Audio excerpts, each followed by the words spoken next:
Impractical umano ang tinatayang 25 milyong pisong gastos kada araw sa operasyon ng Senado habang nagpapatuloy ang impeachment proceedings laban kay Vice President Sara Duterte ayon sa Task Force Kasanag. Git ng grupo habang milyon-milyong Pilipino ang humaharap sa baha, pagkawala ng kabuhayan at iba pang problema, dapat din questionin kung tama ba ang prioridad ng pamahalaan.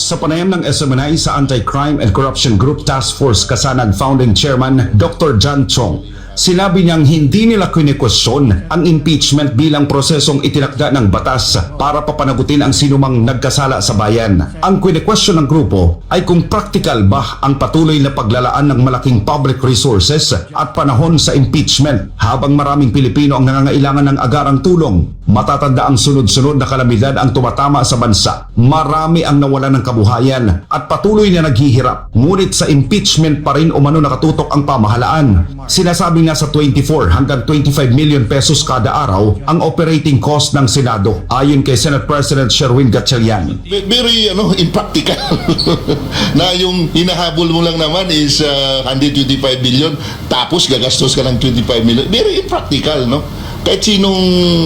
Kahit sinong concerned persons na tanungin mo, pag pinag-aralan yan, waste talaga. Dagdag pa ni Chong, hindi naman sila tutol sa impeachment process. Tanong ng grupo, proseso nga ba talaga ang sinusunod? At patas ba ito? Para sa Task Force Kasanag, habang malaking atensyon at resources ang napupunta sa impeachment, may mga ordinaryong Pilipino namang walang sapat na pagkain, nawalan ng hanap buhay, at patuloy na nakikipagbuno sa epekto ng baha at iba pang krisis. Kaya naman ang hamon ng grupo, kung may 25 million pesos na halaga ng operasyon ng Senado bawat araw, nasusulit ba ito para sa kapakanan ng taong bayan?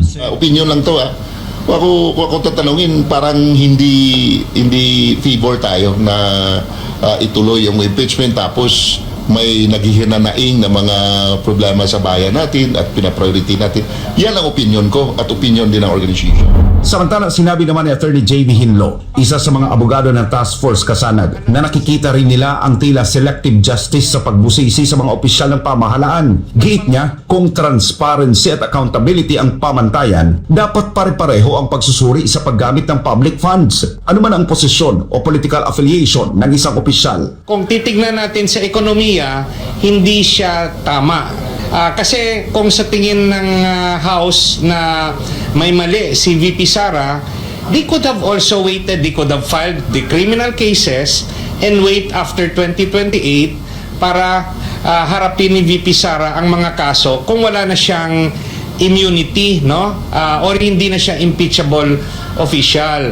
So if it is in terms of sa ekonomiya, pero kung yung sinasabi naman ng mga nagko-complain, it is out of justice, of the sense of justice, na kung nagkamali ka bilang opisyal, kailangan mong habulin at lalo na kung impeachable official ka, meron rin naman nagsasabi, bakit si VP Sara lang? Yung pinakamalaking confidential fund ay ang Pangulong Marcos. Nagkaroon rin ba ng proper audit sa tada isang gastos si Pangulong Marcos at yung mga cabinet secretaries at kahit yung mga sa LGUs, yung merong hawak na confidential fund, naging patas ba ang trato ng House of Representatives? O kahit tignan na lang ng House of Representatives ang kanilang sarili. Para sa Task Force Kasanag, hindi nila hinihiling na baliwalain ang proseso ng impeachment. Ang panawagan ng grupo, habang nagpapatuloy ang proseso, huwag kalimutang tugunan ang mga kagyat na pangangailangan ng mga Pilipino dahil sa bawat araw na may tinatayang 25 million pesos na operating cost ang Senado. Isang tanong ang ibinabato ng grupo, sa gitna ng baha, kahirapan at pagkawala ng kabuhayan, ay practical ba ang ganitong prioridad?